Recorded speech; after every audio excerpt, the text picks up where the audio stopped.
1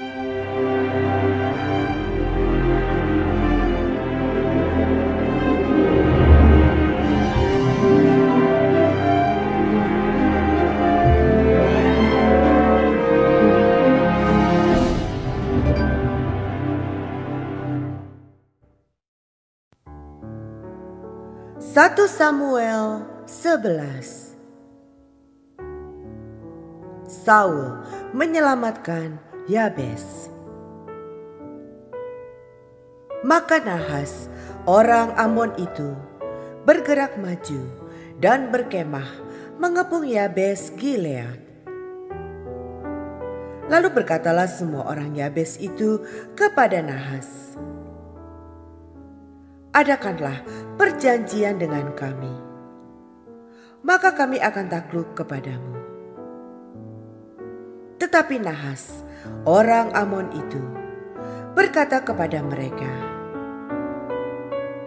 "Dengan syarat inilah aku akan mengadakan perjanjian dengan kamu,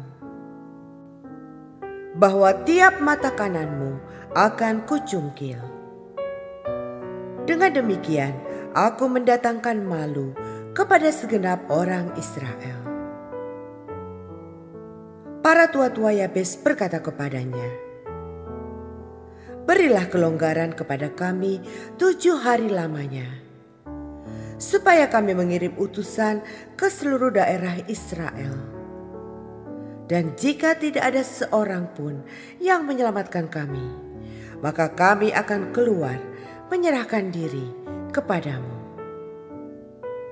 Ketika para utusan itu sampai di Gibea Saul dan menyampaikan hal itu kepada bangsa itu, menangislah bangsa itu dengan suara nyaring. Saul baru saja datang dari padang dengan berjalan di belakang lembunya, dan ia bertanya, "Ada apa dengan orang-orang itu sehingga mereka menangis?" Mereka menceritakan kepadanya kabar orang-orang Yabes itu.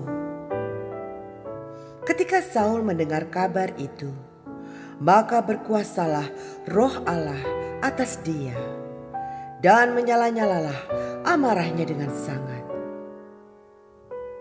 Diambilnyalah sepasang lembu, dipotong-potongnya, lalu potongan-potongan itu dikirimkannya ke seluruh daerah Israel dengan perantaraan utusan pesannya. Siapa yang tidak maju mengikuti Saul dan mengikuti Samuel, lembu-lembunya akan diperlakukan juga demikian. Lalu Tuhan mendatangkan ketakutan kepada bangsa itu, sehingga majulah mereka serentak. Ketika Saul memeriksa barisan mereka di Bezek, maka ada 300.000 orang Israel dan 30.000 orang Yehuda.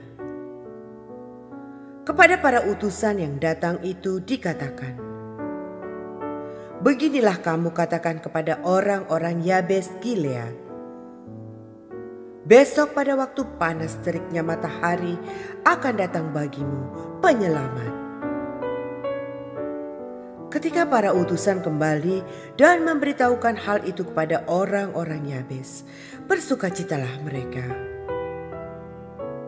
Lalu orang-orang Yabes itu berkata kepada Nahas, "Besok kami akan keluar menyerahkan diri kepadamu. Maka bolehlah kamu lakukan terhadap kami apapun yang kamu pandang baik." Keesokan harinya, Saul membagi rakyat itu menjadi 3 pasukan. Mereka itu masuk ke tengah-tengah perkemahan musuh pada waktu kawal pagi dan memukul kalah orang-orang Amon sebelum hari panas. Dan terserak-seraklah orang-orang yang lolos itu, sehingga di antara mereka tidak ada tinggal 2 orang bersama-sama. Lalu berkatalah bangsa itu kepada Samuel, "Siapakah yang telah berkata, 'Masakan Saul menjadi raja atas kita?' Serahkanlah orang-orang itu supaya kami membunuhnya." Tetapi kata Saul, pada hari ini seorang pun tidak boleh dibunuh. Sebab pada hari ini Tuhan telah mewujudkan keselamatan kepada Israel. Dan Samuel berkata kepada bangsa itu, marilah kita pergi ke Gilgal dan membaharui jabatan raja di sana. Lalu pergilah seluruh bangsa itu ke Gilgal dan menjadikan Saul raja di sana di hadapan Tuhan di Gilgal. Dan mereka mempersembahkan di sana korban keselamatan di hadapan Tuhan. Dan bersukarialah di sana Saul dan semua orang Israel dengan sangat.